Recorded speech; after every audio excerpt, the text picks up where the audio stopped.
రక్షకుడును ప్రభువైన యేసుక్రీస్తు వారి నామములో నూతన జీవం ప్రేక్షకులందరికీ మా శుభములు. మీరందరూ బాగున్నారు కదూ? నూతన జీవం అనే కార్యక్రమం ద్వారా మీరు ఎంతగానో మేలు పొందుకుంటున్నారని మీరు రాస్తున్న లెటర్స్, ఫోన్ కాల్స్, అలాగే ఈమెయిల్స్ బట్టి మేము దేవుని స్తుతిస్తున్నాం. 23వ కీర్తన అనే ఈ ధ్యానాంశం మనందరికీ సుపరిచితులైన దైవజనులు సుదర్శన్ గారిచే ఒక ప్రత్యేకమైన రీతిలో సిద్ధపరచబడినది. దీనిలో ప్రతి ఒక్క భాగం క్రైస్తవ జీవితానికి ఎంతో ఆదరణను, ప్రోత్సాహాన్ని కలిగించే విధంగా రూపొందించబడినది. ఈనాటి ఈ అద్భుతమైన వర్తమానం మనందరి కోసం. ఆలకిద్దామా?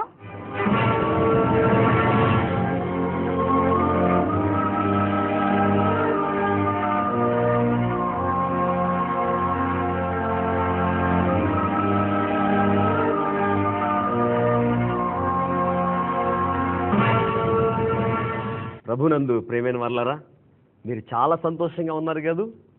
ఒకవేళ వేదన ఉండొచ్చు, బాధ ఉండొచ్చు, సమస్యలు కూడా ఎన్నో మీ చుట్టూ అలుముకొని ఉండవచ్చు.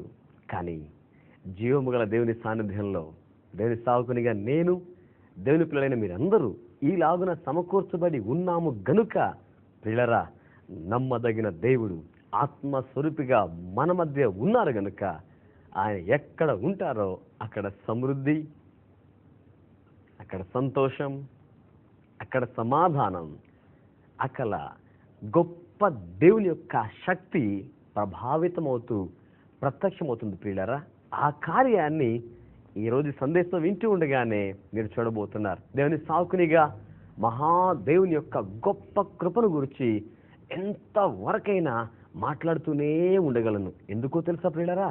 ఆయన కృప అంత అజరామరమైనది. 23వ కీర్తనను మనం ధ్యానం చేస్తూ ఉన్నాం. ఎలా ధ్యానం చేస్తున్నాం?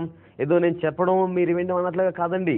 మీరు, నేను, మనమందరం కలిసి పరిశుద్ధాత్మ సహాయంతో ధ్యానం చేస్తూ ఉన్నాం. ఈ రోజున 6వ భాగాన్ని మనం ధ్యానం చేస్తున్నాం.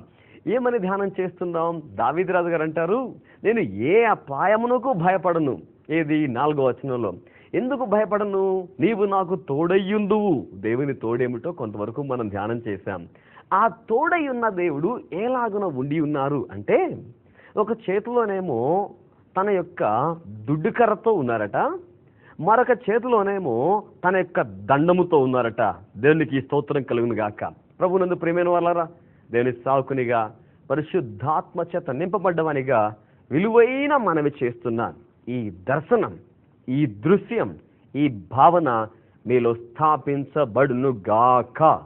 ఈరోజు ఈ వాక్యాన్ని, సందేశాన్ని మీరు వింటూ ఉండగానే దుడ్డు కర్ర చేపట్టిన దేవుణ్ణి, దండమును చేపట్టిన దేవుణ్ణి మీరు చూచుదురుగాక, అనుభూతి చెందుదురుగాక.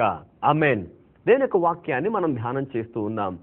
దుడ్డు కర్రను, దండమును చేపట్టిన దేవుని తోడు ప్రజల జీవితాల్లో ఏ విధంగా ఉండి ఉన్నదో అలాగనే నీ జీవితాలలో ఇక మీదట ఎంత ఘనంగా, విలువగా ఉండబోతోందో ధ్యానం చేద్దాం ప్రియులారా. పాత నిబంధన కాలపు గొప్ప భక్తుడు, నాయకుడు, ఐగుప్తు సకల విద్యల యందు గొప్ప ప్రావీణ్యత గలవాడు. 3 నెలల పసి వయసులో ఉన్నప్పుడు, అప్పటికి ఇంకను నామకరణము చేయబడిన సమయంలో అమ్రాము, యొకెబెతు అనే 2 తల్లి తండ్రి ఆ బిడ్డను పెంచలేక, దాచి ఉంచలేక రాజు అయిన ఫరో ఆజ్ఞకు భయపడి అక్క అయిన మిరియాముకు అప్పగించారు.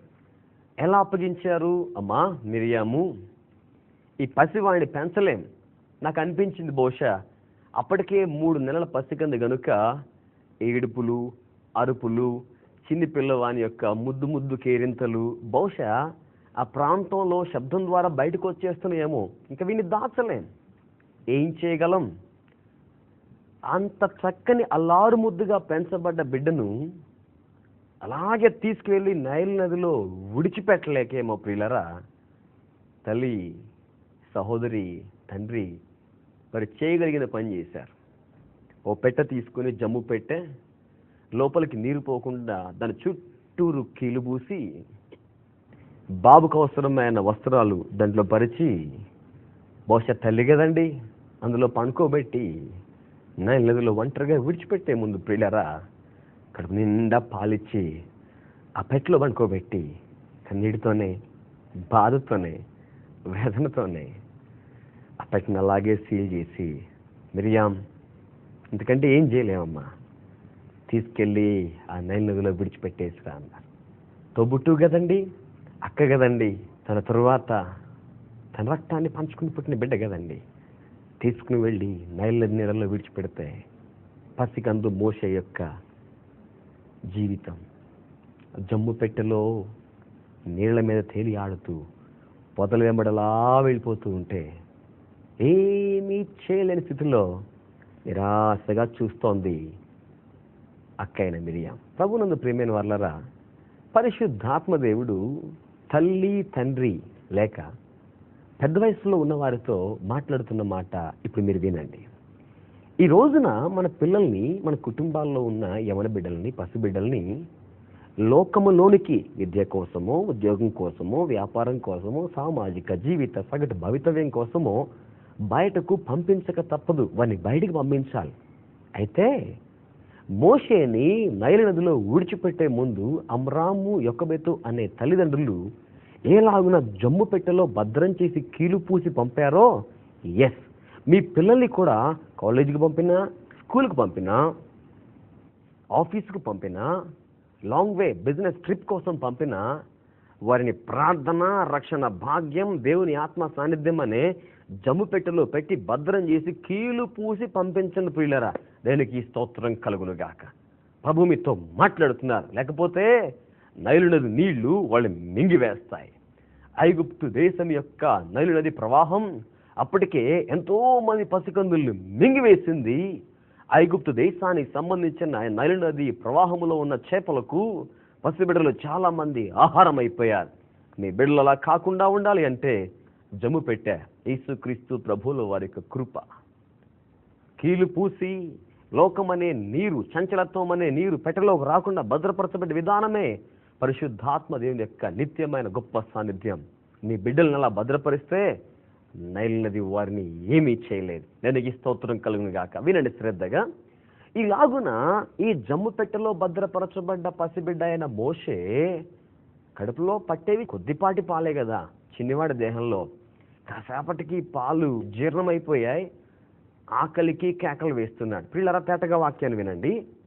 ఆకలికి కేకలు వేస్తున్న కేకలు ఎంత గంభీరంగా ఉన్నాయంటే, నీరు లోపలికి పోకుండా సీల్ చేయబడ్డ జమ్ము పెట్టెలో నుండి పసివాని యొక్క కేకలు పరిసర ప్రాంతాల్లో స్నానం ఆచరించడానికి వచ్చిన ఫరో కుమార్తె గారి యొక్క చెవిని పడ్డాయి. అందామా?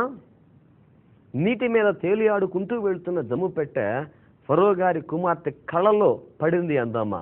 వినండి ప్రియులారా. ఎందుకు మోషే ఏడుస్తున్నాడు? ఆకలి కోసమే కావచ్చు, పసివాని ఆక్రందనే కావచ్చు. కానీ ఈరోజు పరిశుద్ధాత్మ దేవుడు మీతో ఏమని, నాతో ఏమని, మనందరితో ఏమని మాట్లాడుతున్నారు అంటే, నైలు నది నీళ్ల ప్రవాహం అప్పటికే కొన్ని వందల మంది శిశువుల్ని బలిగొంది.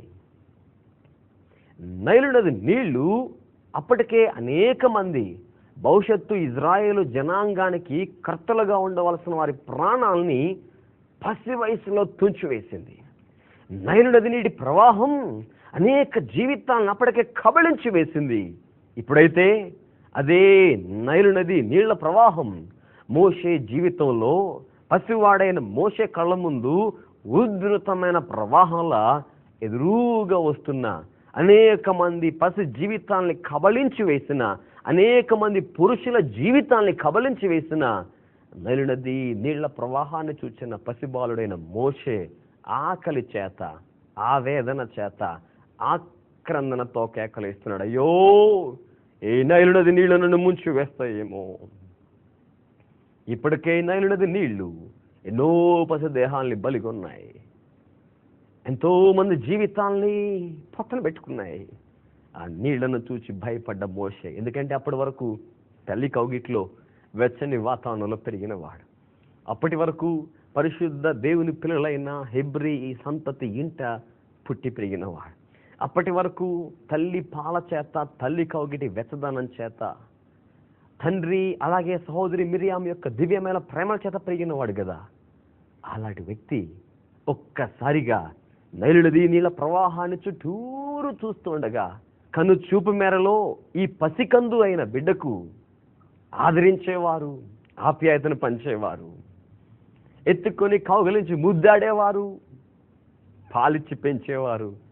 ఎవరు కనబడకపోగా స్నానమాచరించే సమయానికి చల్లని నీళ్ళలో కొట్టుకొని పోతూ ఉన్న ప్రవాహానికి కొట్టుకొని పోతూ ఉన్న పెట్టెలో ఉన్న మోషే నైలు నది నీళ్ళను దూచి క్యూమన్నాడు. ప్రియులారా, ఇప్పుడు నేను ఒక వాక్యాన్ని మీకోసం పరిశుద్ధాత్ముడు మాట్లాడుతున్నాను.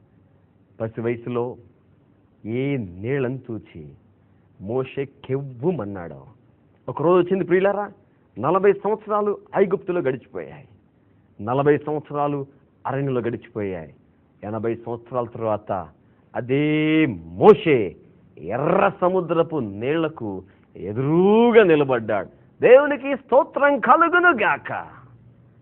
3 నెలల పసి వయసులో ఏ నీళ్లు మోషేని ముంచివేస్తాయని భయముతో కేకలు వేసి కెవ్వుమన్నాడో ఇప్పుడు నది కాదు, ఏకంగా సముద్రం ముందు బలమైన యోధుల్లా నిలబడ్డాడు. ఎక్కడొచ్చిందండి ఈ వ్యత్యాసం? ఎక్కడొచ్చిందంటే దేవుని కర్ర. దేవునికి స్తోత్రం కలుగును గాక. ఈ లేఖన భాగాన్ని మనం చదువుదాం. గమనించండి, ఈ రోజున పరిశుద్ధాత్మ దేవుడు మీతో చక్కగా మాట్లాడుతూ ఉన్నారు కదూ. ఎంత బలీయమైన దేవుని కృప వారికి ఎంత దీవెనకరంగా సమృద్ధిగా ప్రాప్తించిందో మనం చదువుదాం. నిర్గమకాండంలో 4వ అధ్యాయంలో 20వ వచనాన్ని చదువుతున్నాను, శ్రద్ధగా ఆలకించండి. మోషే తన భార్యను తన కుమారులను తీసుకొని గాడిద మీద నెక్కించుకొని ఐగుప్తునకు తిరిగి వెళ్ళాను. ఈ మాట కోసం నేను చదువుతూ ఉన్నాను. మోషే దేవుని కర్రను తన చేత పట్టుకొని పోయాను. దేవునికి స్తోత్రం కలుగును గాక. దేవునికి స్తోత్రం కలుగును గాక.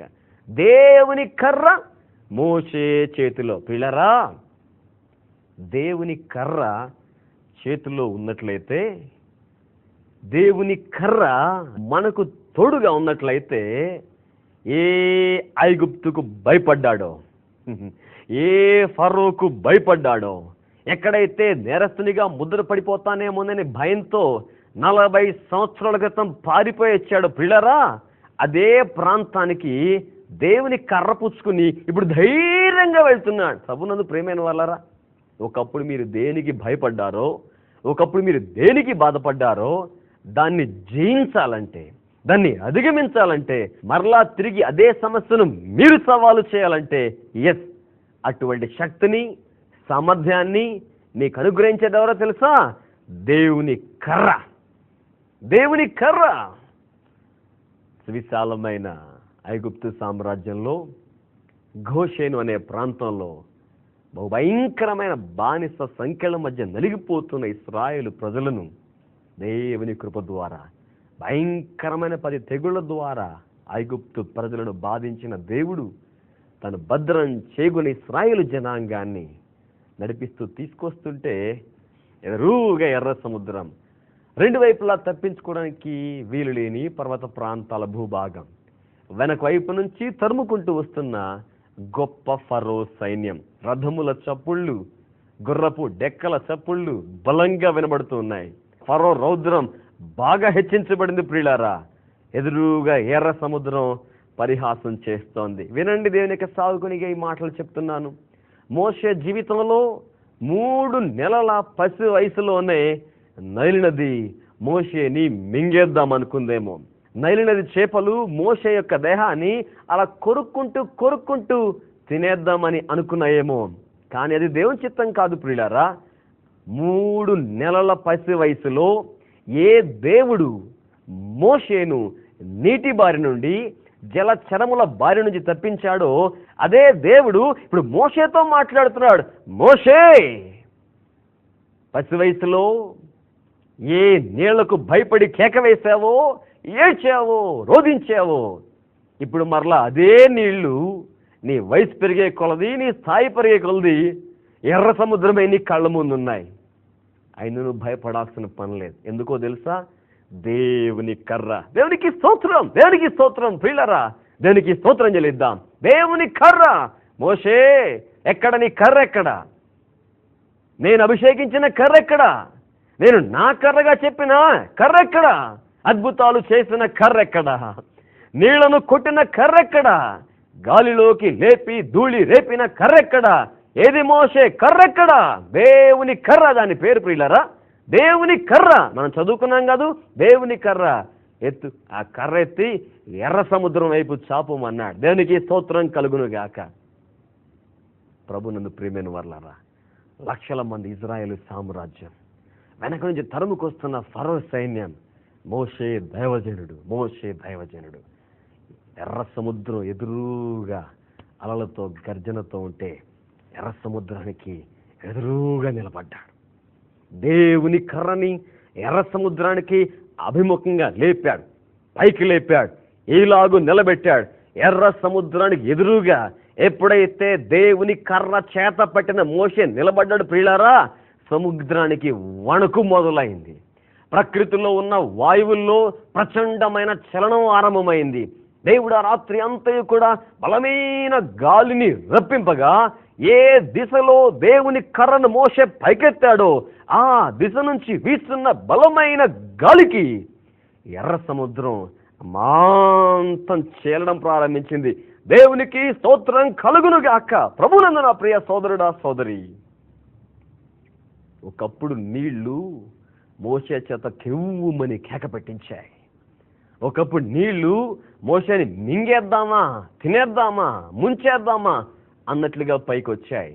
కానీ అదే నీళ్లు మోషే ముందు పరుగులు పడుతున్నాయి. అదే నీళ్లు మోషే ముందు చీలిపోతున్నాయి. అదే నీళ్లు మోషే ముందు డిసింటిగ్రేట్, ఎవాపరేట్, ఆవిరై ఇంకిపోతూ ఉన్నాయి. నిలబడి ఉన్నాడు దేవుని కర్ర పట్టుకుని. ప్రభునందు ప్రియమైన వాళ్ళరా, మహాగణుడు, మహోన్నతుడు, సర్వాధికారి, సర్వశక్తివంతుడైన దేవుని కర్ర నీతో కూడా ఉన్నట్లయితే ఏ అపాయానికి నువ్వు భయపడవు. అందుకే దావీదు గారు అంటారు, ఏ అపాయమునకు నేను భయపడను. ఏమిటి కారణం? దేవుని కర్ర. ఒకప్పుడు భయపడ్డాడు మోషే, ఆ నీళ్ళను చూచి కెవ్వుమన్నాడు. ఇజ్రాయేలీలు ఎర్ర సముద్రం యొక్క నీళ్లను దూచి, నీటి తరంగాలను దూచి కెవ్వున కేకలేశారు. ఈ నీళ్ళలో మమ్మల్ని సమాజాన్ని తెచ్చావా మోషే అంటూ మోషే మీద కూడా తిరుగుబాటు చేయడం ఆరంభించారు. కానీ దేవుని కర్ర కర్రజబట్టిన మోషే ఇచ్చిన బలమైన గాలి ఒకప్పుడు ఏడ్పించి భయపెట్టి బాధపెట్టిన నీళ్లు మోషే ముందు పరుగులు పడుతున్నాయి, మోషే ముందు పారిపోతున్నాయి, మోషే ముందు చీలిపోతున్నాయి, మోషే ముందు ఆవిరైపోతున్నాయి, మోషే ముందు ఇంకిపోతున్నాయి, మోషే ముందు నుంచి మాయమైపోయాయి. రహదారి ఏర్పడిన సమయంలో దేవునికి స్తోత్రం. ప్రభునందు ప్రియమైన వాళ్ళారా, అదే దేవుని కర్ర, అదే దేవుని దుడ్డు కర్ర మీకు తోడుగా ఉంటుంది. అందుకే ఏ అపాయానికి భయపడాల్సిన అవసరం లేదు. చక్కని రెండవ మాట దావీదు రాజు గారు ఏమని నేరేట్ చేశారంటే, దేవుని యొక్క దండము. మీరు చెప్పండి, దేవుని యొక్క దండము. దండము అంటే ప్రియులరా, దండించినది అనుకోకండి.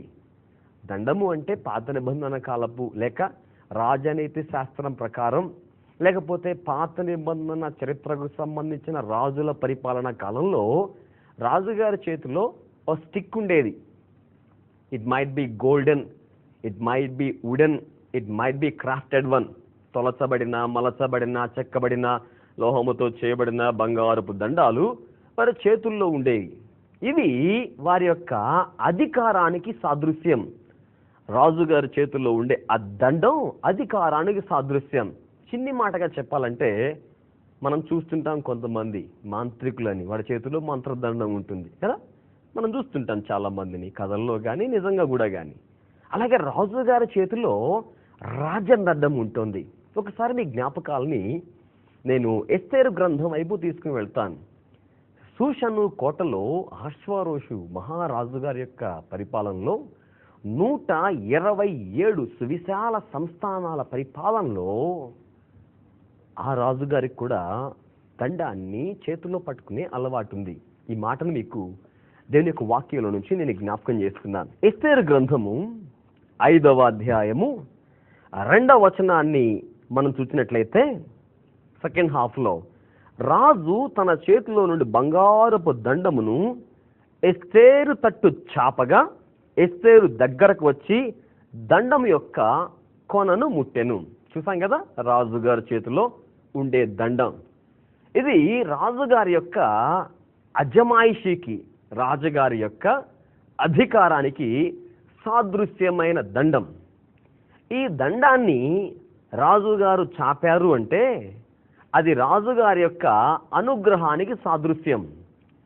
చాపబడిన రాజుగారి యొక్క దండం యొక్క దిశ దశను బట్టి ఆయన ఆగ్రహంతో చాపారా, ఆయన అనుగ్రహంతో చాపారా, ఆనాటి ప్రజలు అర్థం చేసుకోగలిగేవారు, ఆ రాజుగారి యొక్క సంస్థానంలో అంతఃపురంలో ఉన్నవారు. ఇప్పుడు వినండి, ఈ యొక్క రాజుగారు ఎప్పుడైతే తన దండాన్ని చాపారో అది ఆయన యొక్క అధికారానికి అలాగే ఆయన యొక్క అనుగ్రహానికి సాదృశ్యం. ఎందుకంటే అప్పటికే రాజుగారి ఆజ్ఞ, ఎవరు రాకూడదు, ఎవరు మాట్లాడకూడదు, ఎవరు సందర్శించకూడదని.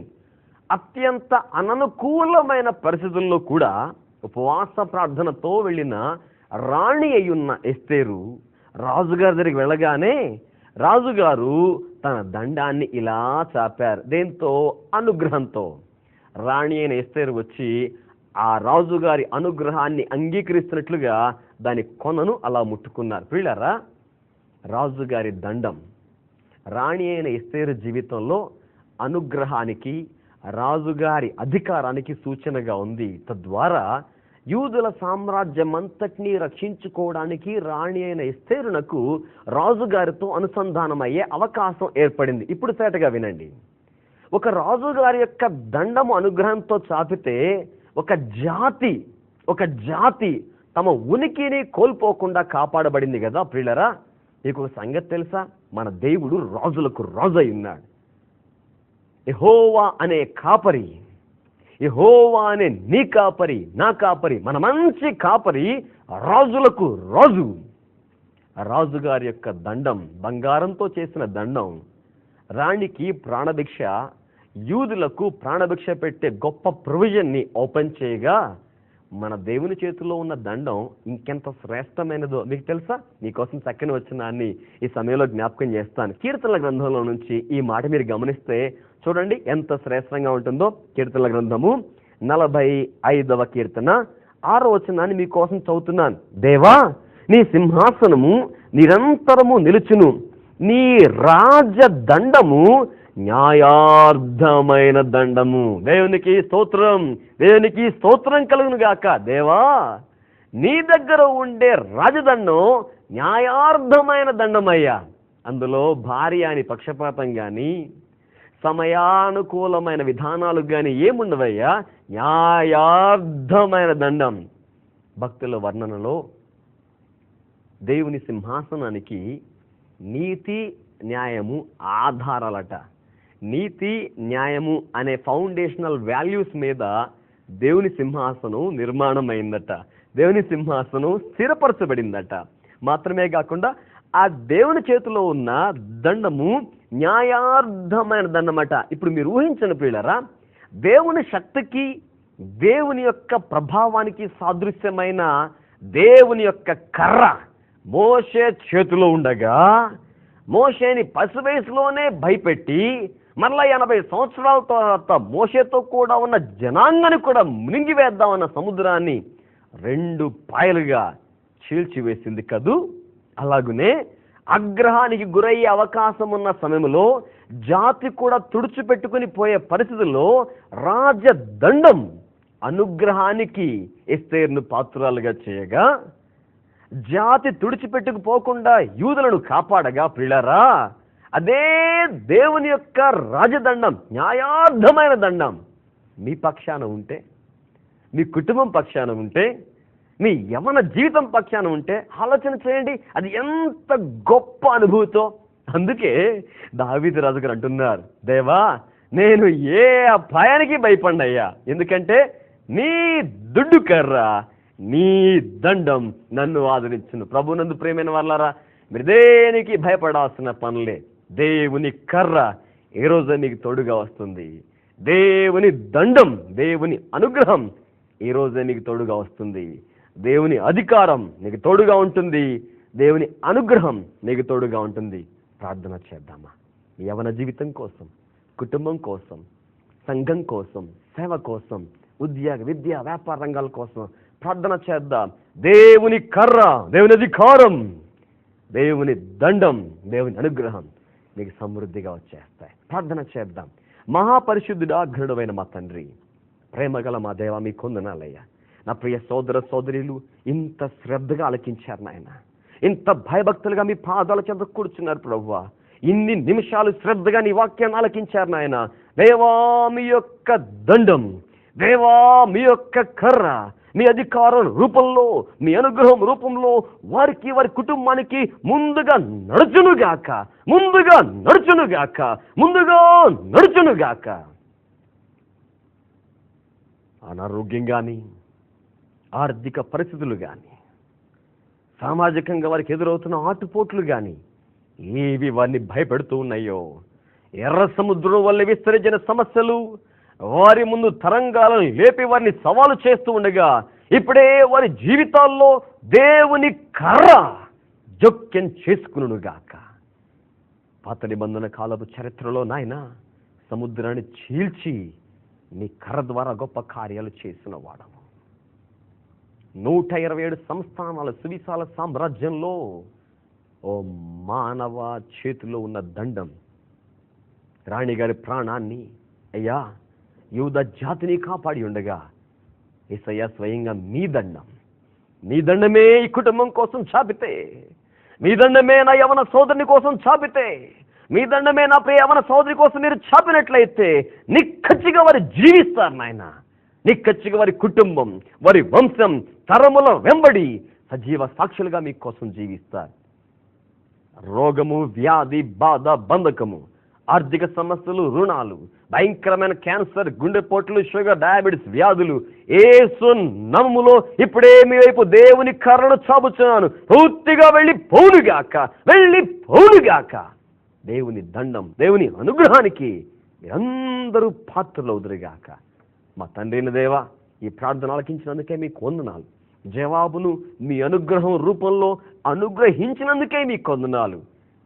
మీ దుడ్డు కర్ర, మీ దండం తోడుగా ఉన్నాయి గనుక నీ ప్రజలు దేనికి, ఏ అపాయమునకు భయపడకూడదు నాయన. ధైర్యవంతమైన రోజుగా, ధైర్యవంతమైన దినాలుగా, క్షేమాభివృద్ధికరమైన జీవితాలుగా వారికి మీ అనుగ్రహాన్ని చూపమని వేడుకుంటూ ఈ ప్రార్థన ఆలకించినందుకై, అనుగ్రహించినందుకై మీకు వందనాలు చెల్లిస్తూ యేసు క్రీస్తు ప్రభువుల వారి యొక్క శ్రేష్టమైన నామంలో ప్రార్థించుచున్నాము తండ్రి. ఆమేన్, ఆమేన్. ప్రభునందు ప్రియమైన వారలారా, మీరు దేనికి భయపడాల్సిన పనిలే, ఏ అపాయానికి తల వంచాల్సిన పనిలే. ఏమిటి కారణం? దేవుడు మీకు తోడై ఉన్నాడు. ఎలా తోడై ఉన్నారు? తన కర్రతో తోడై ఉన్నారు, తన దండముతో తోడై ఉన్నారు. సంతోషంగా ఉండండి. దేవుడు మిమ్మల్ని సమృద్ధిగా దీవించునుగాక. ఆమేన్, ఆమేన్. ఇంతవరకు మీరు ఉన్న ఈ వర్తమానం మీతో నేరుగా మాట్లాడిందని మేము గట్టిగా నమ్ముతున్నాం. మీతో మాట్లాడిన ఈ వర్తమానం డివిడీల రూపంలోనూ, సీడీల రూపంలోనూ మా వద్ద సిద్ధంగా ఉన్నాయి. డివిడీలు కావలసిన వారు సంప్రదించవలసిన మా చిరునామా brother S Sudarshan, new life holy ministries of India, ఇంటి నంబరు 14-218, అంబేద్కర్ నగర్, టంగుటూరు, ప్రకాశం జిల్లా. Pin code 523274. Our address Brother S. Sudarshan, New Life Holy Ministries of India, house number 14-218, Ambedkar Nagar, Tanguturu, Prakasam district, pin code 523274. Our phone numbers 93932-27257, 93932-37357. Our email address sudarshan@newlifeholyministries.org. For more details, please visit our website www.newlifeholyministries.org.